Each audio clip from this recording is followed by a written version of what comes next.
12th of September 2012, police were called to a property in Marriott Road in Leicester. First thing they found when they forced entry was the smell of death. There's no smell like it.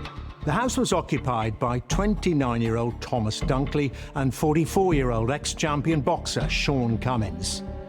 An investigation began into what exactly had occurred in the bungalow in Leicester. An investigation that would quickly develop into a case for the homicide team.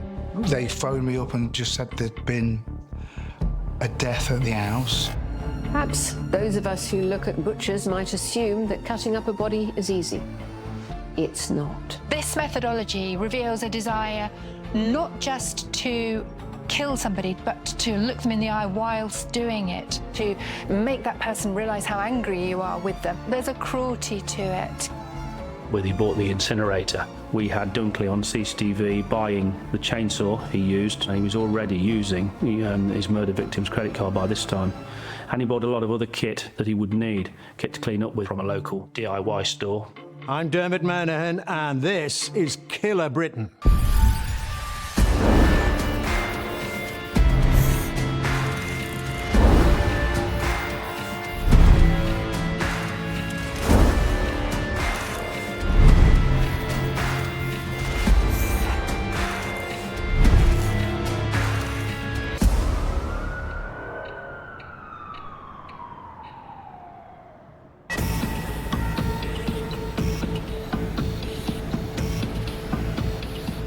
Sean Cummins was a prize-winning boxer. He's in his 30s here, and even in this photograph you can see the strength and power behind the man. Sean seemed to get himself onto a lot of undercards because he was attractive. He bought something, you know, he had a fight. He was entertaining, and so promoters liked to use him. Plus, for a lot of his career, he was a free agent, so you could get Sean without having to go through a promoter and a manager and a trainer. You could get Sean directly. Sean grew up with his brother Steve Cummins in Leicester in the East Midlands. His brother reports that he had a difficult childhood. As a child again, 5-year-old I think, probably 4, he was hit by a motor vehicle and dragged along the floor. And he was in hospital for a fair while, but recovered. And I think he had the physical scars with him all his life from the accident. As part of his recovery, Sean's father encouraged him to take part in sports, running and boxing. As a schoolboy, he was winning titles at probably 12, 13, national schoolboy champion, and possibly had a chance of being a runner for England. He ran for the Corytanians of Leicester at an early age, probably 13. So he was full of sporting ambitions from a very early age. He was a very good boxer. He had punches and combinations of punches that no other boxer used. And he was above everybody else. Sean was a good fighter. It's not a case of if he'd have done this or if he'd have done that or if he'd have done this. No, Sean was a good fighter. Professor Donna Youngs is a forensic psychologist. She spent her career studying human motivations. When we think about psychologically what drives somebody to submit themselves day after day to the grueling training, the regimen that's necessary to be a professional level athlete, and not just to endure that regimen, but to want to crave that training, is the desire for absolute total control. It certainly suited Sean to be where he was in sport and in boxing. It was to release his aggression. It's a desire deep down, psychologically, within somebody like Sean Cummins, to obliterate all his fears, all his weaknesses. That's what it's about deep down psychologically. As a teenager, Sean Cummins was involved in fights outside the boxing ring, fights that would often result in the police becoming involved. Sean was Marmite. You know, I loved him, or you know, he had his beliefs, and probably that was probably his undoing. It rubbed people up the wrong way in life. Following Sean's career was internationally renowned boxing commentator Steve Bunce. Without a doubt, boxing helped him get through those tricky teenage years. He was a decent amateur boxer. He was a committed amateur boxer. He turned pro very young, which tends to suggest that he needed the money. Sean was a face in Leicester. That's why he had quite a good travelling crowd of fans. And they were a mixed batch of fans. There'd be women, there'd be men, there'd be old men. So it was a real sort of Leicester mix. And they were a bit lively, you know. They were, you knew when Sean Cummins was fighting because there'd be a hardcore pocket of his fans. WBA light middleweight title in 1992. Sean made his name as a worthy competitor in the world of boxing. He garnered the nickname the Governor. Sean Cummins was a better fighter than his record suggests. The men that beat Sean over the years were good fighters. They were guys that were either European champions, British champions, or fought for world titles, or fought for British titles. They were good fighters. He didn't lose to guys who went on to achieve nothing. He lost to guys who had achieved something or would go on to achieve something. At that point, Sean was challenging for a European title, putting himself on a list for a potential world title fight. After one big controversial defeat in 1995, Sean failed a routine brain scan as part of a medical, and his boxing licence was withdrawn due to medical professionals deeming it unsafe for him to fight. Dr. Sarah Jarvis has been considering the effects that losing his licence would have had on the mental well-being of Sean Cummins. Sean Cummins' whole world was boxing. His whole world, in an instant, came crashing down around him. Not just what he did for a living, but all his social status. People who box become absolutely driven. To have that taken away overnight would be devastating for anybody. Sean was adamant that he would fight again. I think Sean was at a loose end. He didn't know, you know, his career was like curtailed, and yeah, so he weren't in a good place. A year later, in 1996, Sean made the decision to work as a nightclub bouncer and security guard. And to that end, he started bodybuilding. He left boxing and went into another world, a world of being in charge of door supervision, a bouncer, if you like, as a sort of senior level, and also worked as a bodyguard. So he was still pretty fit then. Once Sean was refused a licence by the British Boxing Board of Control, he seemed to flip between several things. And someone would say, well, he's 18 stone, he's working on the door, he's going to open a boxing gym, he's working with Blue, the boy band. Oh, he looks like he's done loads and loads of steroids, he's 20 stone. So he just kept hearing these bits and pieces. Sean leading a normal life, there's a very thin line between those two. One's not over here and one's not over here, you know. I think it's almost inevitable that he ends up doing something like bodybuilding because he can harness all the obsessive drive within him to construct strength, to construct a physical identity that screams of strength, that persuades the external world, and by persuading the external world, persuades him himself, and this is the most important thing, of his strength, of his indestructibility. The combined testimony does suggest that he was a handful away from the boxing ropes. In 2004, Sean was involved in a serious road traffic accident when he was driving back from the gym. His motorbike collided with a large SUV-type vehicle. Many, if not most people, would have died following this sort of accident, this sort of vast impact which shattered so many of his bones and would have damaged his organs. So you might say that because he was physically so fit, he was very lucky to survive.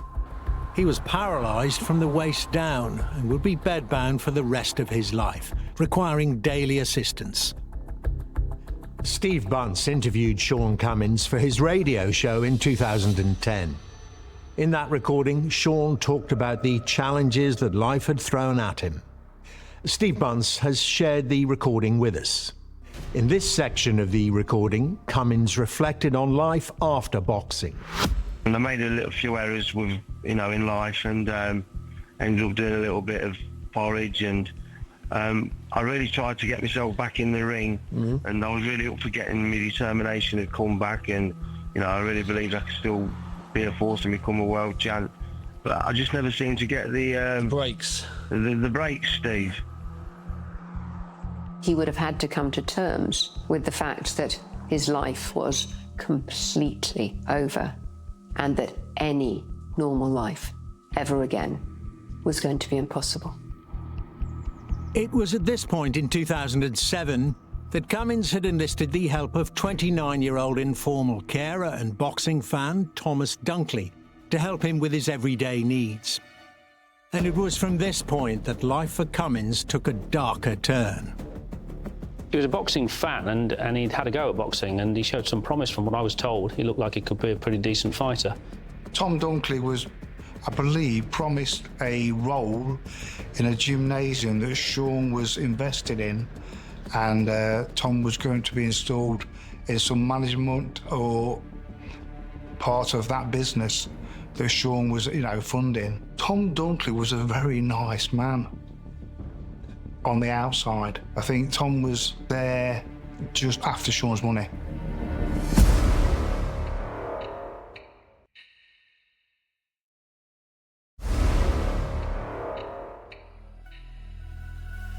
I was initially told that I had no chance of walking again, and I would be wheelchair dependent for the rest of my life.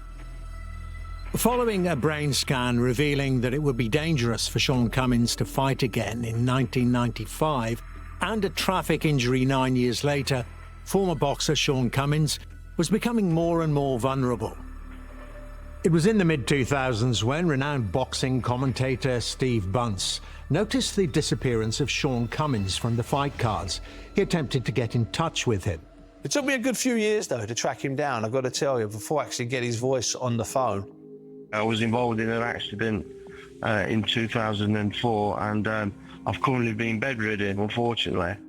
And then an accident occurred at home, so I've been stuck in bed now for 5 years. You're sticking him in bed, you're making him vulnerable, and you're making him dependent. Those are two things that Sean the Governor Cummins had never been: vulnerable and dependent.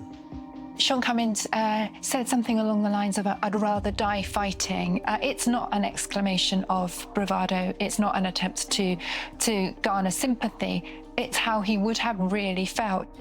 When things like this happen to people, it undermines their sense of autonomy and their sense of self-esteem. But with Sean Cummins, it would have been more pervasive than that. It would have been all-encompassing. It would have been his very identity that was threatened by the removal of his basic physical competency. I've seen men like Sean Cummins fall apart. They just can't cope with the contrast with what they were. For him, it would have been particularly devastating because the contrast between who he was before and who he had become was so great. I was initially told that I had no chance of walking again, and I would be wheelchair dependent for the rest of my life. The accident made Sean Cummins vulnerable. He was initially offered support by the boxing community. Sean has a following, and it's a lively following, and that's because he's a lively character. He's the face. He's the top dog. He's called the Governor. So that puts him on the streets as a face. That puts him as Mr. Big. That puts him as the top banana. Then you add to that 18 stone and stick that giant man with that giant ego and that giant mentality into a bed. Not for 6 months of rehab, but for year after year after year after year. I can't even begin to imagine how frustrating that must have been for an ex-boxing champion. Some of the boxing fraternity raised money for him, but they did sort of disappear once Sean was, in his bed, in his little bungalow. And yes, he didn't get many people visiting him then. It was very, very hard to see Sean as he was. He was in a bad place. Unable to move without assistance, Sean Cummins relied on Thomas Dunkley to assist him in his Leicestershire bungalow. Cummins had become acquainted with Thomas Dunkley at the boxing gym, and it was Dunkley who suggested that he could help Sean Cummins at home. Sean Cummins was already a man who was fairly isolated. He wasn't married, he had relatively few friends. He certainly didn't have people who would step in and care for him if he suddenly became physically dependent. Sean was actually training Tom Dunkley with the weights, and the friendship was sort of a bond of that. Sean believed he worked for somebody, and his boss was letting him come and care for him. Thomas Dunkley acted eventually as a de facto carer for Sean. But initially, in those early days, they'd play computer games together and he'd just be a companion for Sean. They had loads in common because what they both loved was boxing. Thomas Dunkley's background was, no, there was not a lot to know really, not from a police point of view. He was somebody who'd never come to the notice of the police. He was certainly a fan and he was certainly in awe of Sean when he met him. Thomas Dunkley started doing errands for Sean Cummins as well as cleaning and cooking. Tom Dunkley prepared meals for Sean, and in the kitchen it was not the tidiest, and it was, you know, unhealthy, unhygienic. And I said to Sean at the time that I don't think you should have him cooking your food for you. But Sean said he's my friend, and they were a partnership. In 2012, 8 years after the traffic accident, Sean's brother Steve could see that Sean was struggling. Sean was really in a mess. You can imagine an athlete, as he was, to suddenly be paralysed. He struggled, and lots of issues because of that. We had arguments and fallouts. He'd say things that I would walk away from, and then I know that I'd go back and see him again. He knew I'd go back and see him again. Cummins still had money from his boxing days, as well as insurance payouts and care allowances. When Steve returned to see his brother, he would also see Thomas Dunkley and witness tensions between the two. Tom was always round Sean's. You know, and it was strange. I felt that there was something behind the scenes with Tom, because it just didn't ring true that Sean believed he had a job and he was still coming round and helping Sean. There was, you know, there was an agenda somewhere. Because he did a lot for Sean, he fed him and looked after him. The nurses came in and attended to his medical needs, but Thomas Dunkley did the rest. And I think that he became weary of waiting for this, and probably more and more bitter. I think Sean was difficult. I mean, there are people out there who know him better than me, and I think there were probably times when he lost his temper with Dunkley and got aggressive with him. And I think Thomas Dunkley saw Sean as something of a bully. For forensic psychologist Donna Youngs, this was a transactional and codependent relationship. It's clear that there was this incredible imbalance, that although Cummins was the one apparently in need of help, in need of assistance, the one physically challenged and needing to be looked after, actually, he was very much in charge of the relationship. And he was using every technique, every trick in the book to manipulate psychologically and emotionally the much weaker Dunkley. There was always the future promise of an easy win for Dunkley, which played into Dunkley's psychology. Deep within Dunkley, he was always looking for an easy ride. His whole life, he was looking for the easy way to achieve success. I think about the psychological void within Dunkley, about the way that Dunkley was looking for an easy way to become successful. He was looking to jump on the back of somebody else's story to rather than achieve success through his own hard graft, that's for sure. Cummins offered a route to that. Dunkley had no training or experience in the care or nursing sectors. There is no getting around the fact that very fundamental aspects of your care need to be dealt with by somebody else. And ideally, should be dealt with by somebody who is consistently looking after you, because they really are taking care of the most intimate moments of your life. Thomas Dunkley always thought he would ultimately get some reward and some pay for the amount of care he was giving. At the time we got involved in the investigation, Dunkley's finances were in a pretty poor state. He was in debt to the tune of north of £15,000. We hear about how they spoke about the bond between them. There are quotes from Cummings that we hear about how he said, "You're looking after me when no one else would. I'll make sure I look after you." As if there was this bond of honour between these two men, this real affection between these two men. Absolute rubbish. Underneath that, they despised each other. They despised everything that the other represented. For Cummings, Dunkley was the most feeble, and he was well aware that Dunkley was just looking for an easy ride through him, and that Dunkley's presentation of being his friend just wasn't authentic at all. We also now know that behind the scenes, Dunkley was struggling financially.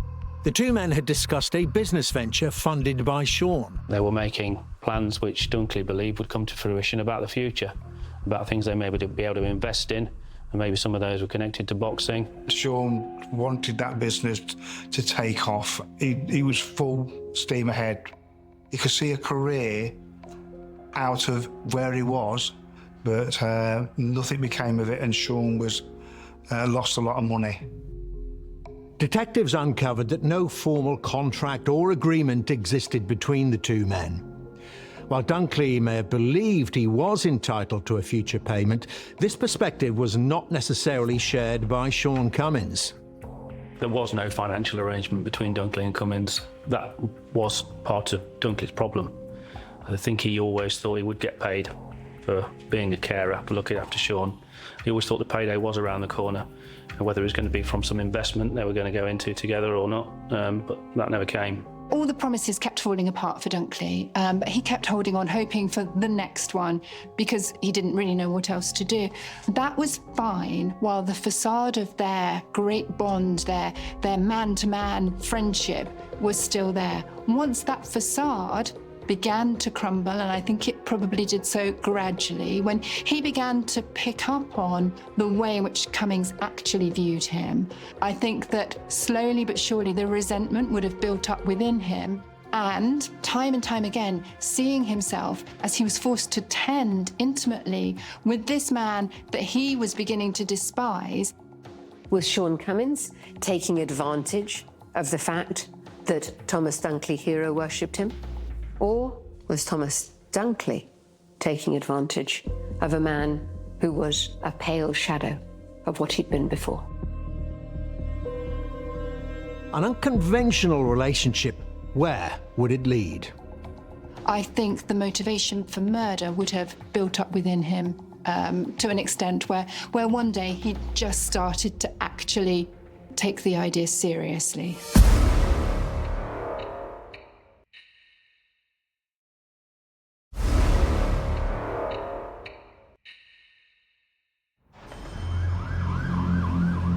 By 2012, carer Thomas Dunkley was in serious debt. He owed creditors £16,000. He had been unofficially looking after former boxer Sean Cummins for years, following a traffic accident which had left Sean paralysed. He wanted the financial payout.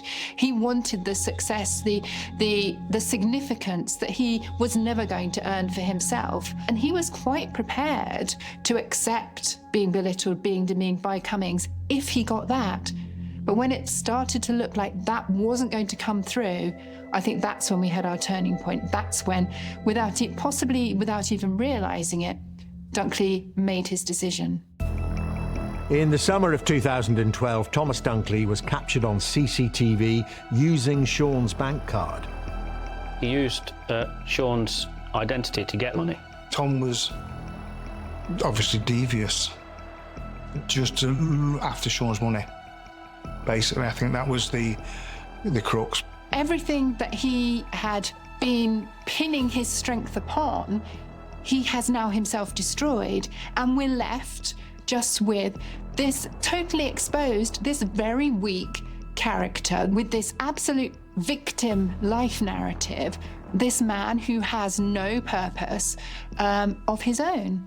In late August 2012, Thomas Dunkley was captured on security cameras at a car dealership.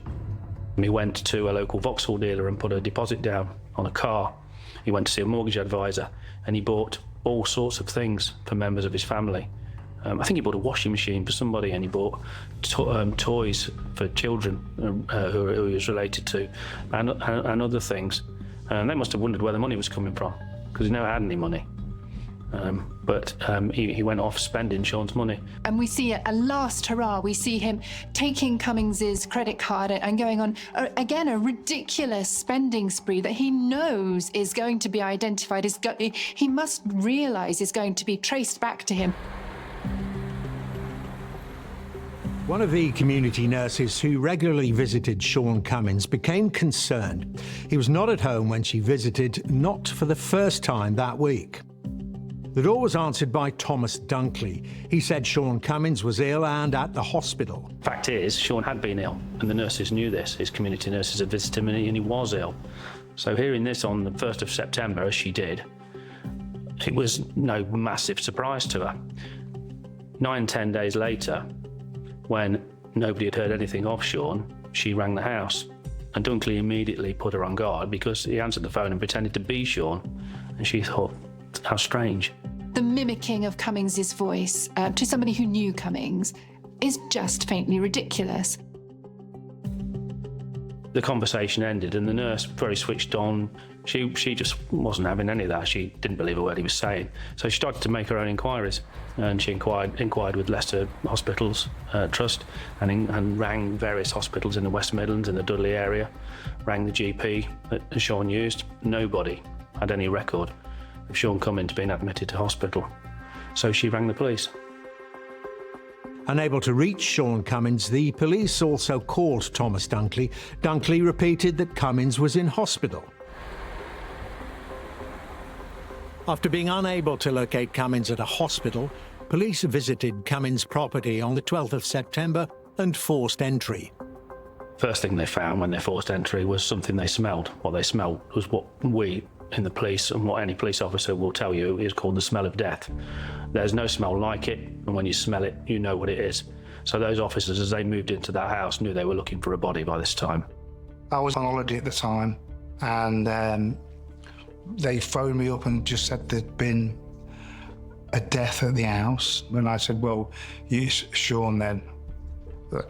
But I couldn't get home from the holiday because there was a storm that grounded the planes. So I couldn't even get home. But as Sean's brother Steve learnt, there was in fact no actual body found. Instead, a search through the property turned up a series of plastic bags. What they found was something a hell of a lot worse than just finding a body. What they found when they started to get into the kitchen was 3 freezers. And within the freezers were the 10 body parts of the decapitated Sean Cummins. Sean Cummins had been dead for some time. The date of his death was difficult to determine. CCTV footage revealed Thomas Dunkley buying equipment to dismember and dispose of a body.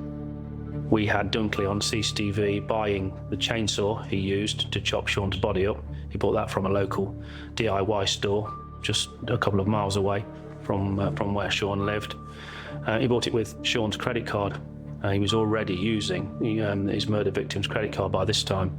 And he bought a lot of other kit that he would need, kit to clean up with. He bought the incinerator, which he later used to burn things in the garden. We don't see a man who expects in any way to avoid the police, to avoid being found. We just see somebody who has done this and is now in this complete self-destruction mode.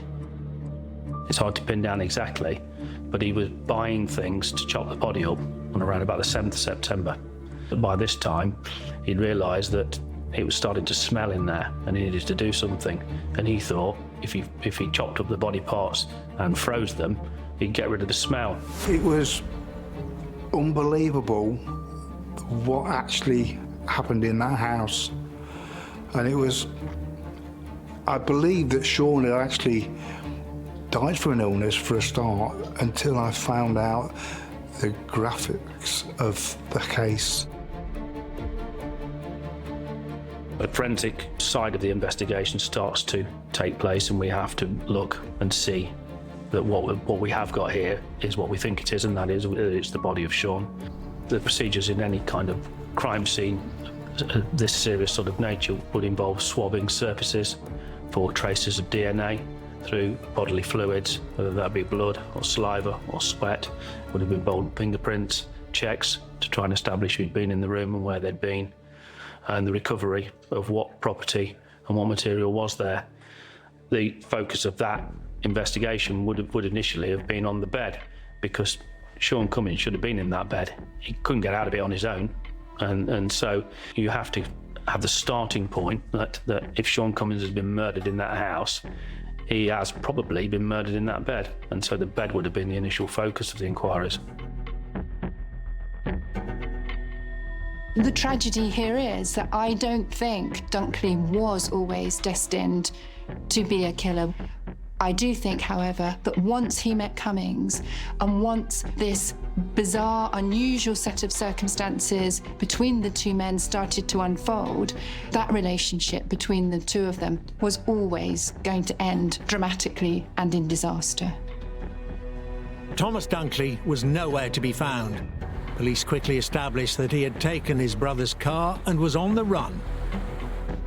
We quickly find that he has gone off in his brother's car, and the registration number is provided to the officers that were called out on that night.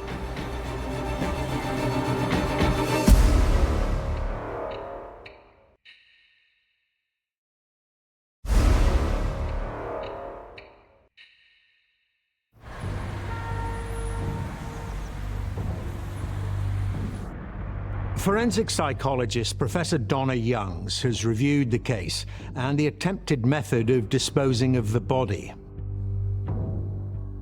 Methodical, forensic, callous, strategic way that Dunkley deals with Cummings' body, bagging it up and putting it in the freezer in parts, is at odds with the man that I understand him to be. We can only understand how he became the man that did that treated the body like that, by understanding the relationship that had developed over a period of months. The way that he must have come to despise that body that he was forced to tend to intimately day in, day out, probably in very personal and embarrassing ways. And that body came to represent everything that he hated and everything that he hated about his life, and was the focus of everything that he despised. So now he's in a position finally where he can get rid of it, he can deal with it, he can chop it up and get rid of it. Perhaps those of us who look at butchers might assume that cutting up a body is easy. It's not. And cutting up a human body without very, very specialist equipment and without very specialist knowledge of where to cut is harder still. Add to that the fact that Sean Cummins was a huge man, and this was a gargantuan challenge. The physical endeavor involved in cutting, sawing through bone if you don't get right on the joint would have been immense, particularly if Thomas Dunkley was not a very, very fit and strong man. We see him going to purchase all sorts of items to get rid of the body. We see the body being chopped up and parcelled up into neat segments with duct tape and put in the freezer. There's a remarkable level of post-murder, methodical, systematic activity from Dunkley. I think he did think he could avoid detection. I think, again, there's a little bit of flawed thinking in terms of what we would do if we simply couldn't find a body. I mean, in reality, what we call no-body murder investigations have existed for quite some time, and there have been a number of successful no-body murder investigations where people have been convicted. He may not have had that knowledge. He may have thought that if he got rid of the body entirely and was able to clean that scene entirely, that was a way out for him. So I think the chopping up of the body parts was a precursor to getting rid of those body parts. And clearly, Sean was a man who was very big. His body weight in stones numbered in the 20s. After the discovery of Sean Cummins' body parts, evidence still needed to be gathered in order to secure a prosecution. There's always got to be some doubt, and when you're investigating a murder or investigating any serious crime, you have to investigate every relevant line of inquiry.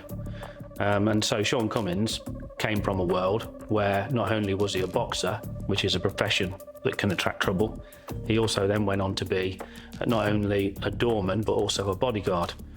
And again, we're talking about two professions that attract trouble. So these were always going to be lines of inquiry that had to be followed. But what we're really talking about here is the fact that Thomas Dunkley has caused this suspicion. A body has been found in an address where Thomas Dunkley says Sean wasn't, and that he was in hospital, and Thomas Dunkley's nowhere to be seen. But it was at this point that the investigation had a breakthrough. Thomas Dunkley was picked up by automatic number plate recognition in his brother's car heading northbound on the M1. A call came in from West Yorkshire Police to say that one of their armed response vehicles had found the car on the Woolly Edge services in Wakefield, and that they'd gone in and with another vehicle and with air support had arrested Dunkley at gunpoint on suspicion of murder. Despite the police evidence around Sean Cummins' murder, Dunkley did not confess. Even after his arrest, we still see the focus of the remorse that we do see. The focus of that is still on what has happened to him rather than what has happened to Cummins. Thomas Dunkley said that he had not murdered Sean Cummins. He said that Sean had died of natural causes, and he pointed to the fact that we knew that Sean had been ill. And he said, having noticed that Sean had died, he panicked, and he thought he may get the blame for that, so he decided to chop up the body. And I'm not sure what his intention was meant to be after that. The story wasn't all that plausible, really. I mean, who does that? It's macabre, and it made no sense. The detectives' team turned to digital evidence to build their case. The hard drive on Dunkley's laptop had been corrupted. Investigators sent it away for experts to examine, and the search history was revealing. The laptop computer that was of most interest was one that we thought Dunkley had been using at the address. They felt that they could reconstruct the hard drive of the computer and get the information, and they did. And they got a huge tranche of information, which we were able to attribute to Thomas Dunkley, which was a mass of searches about how to kill somebody, what happens if you cut a carotid artery, how long does it take to die, how long does a body take to go off, searches like that, what happens if you inject bleach into the veins. So searches about how to kill, and then later searches about what do you do with the body when you've got it. And we were able to attribute those to Thomas Dunkley. In an interview, Dunkley continued to admit to dismembering the body, but not to killing Sean Cummins. He was really calm. He was really in control. He was a good liar in those interviews. I imagine his pulse rate was low, and he was able to there was no shaking. He was never distressed. CPS advice, with what we had from interview, with the chopping up of the body, and we had things like the next door neighbour who saw him burning things in the garden and thought that was very suspicious. We had him running from the police. Clearly, the fact that Sean had been chopped into 10 pieces and he was admitting doing that. So there was enough evidence there in the view of the CPS lawyer that we consulted to charge him. Thomas Dunkley was charged with the murder of Sean Cummins. The 7-day trial began on the 13th of April 2013. Dunkley admitted to 4 charges of fraud relating to using Cummins' credit cards after his death, as well as cashing checks from a trust fund. He also admitted to dismembering Cummins' body. However, he maintained he was innocent of murder. Dunkley told the jury that whilst he did not kill Cummins, he had cut up the body in a panic, claiming he was worried that he'd be blamed for Cummins' death as he was in his care. The prosecution asked, who does that? Who goes to those extremes unless he is responsible for the killing?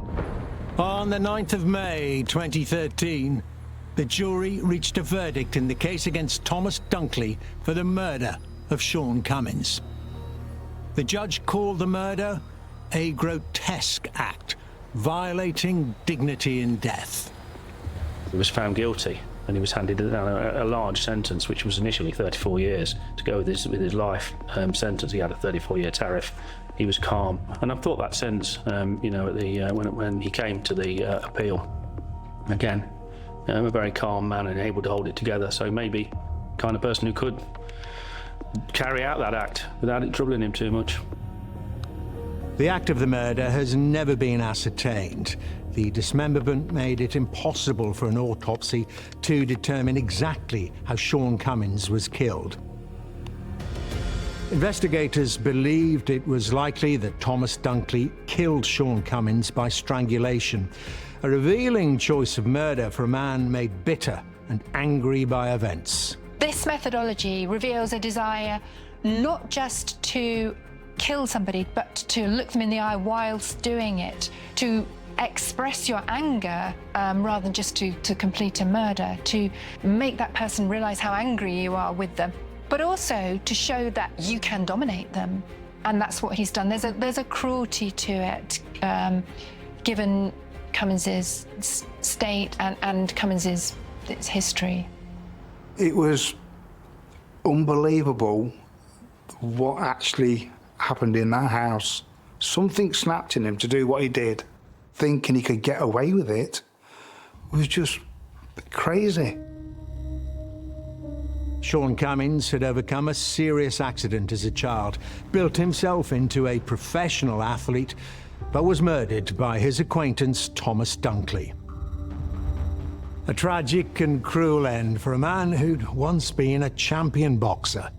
For Sean's brother and family, Sean is severely missed. Sean was an icon, really.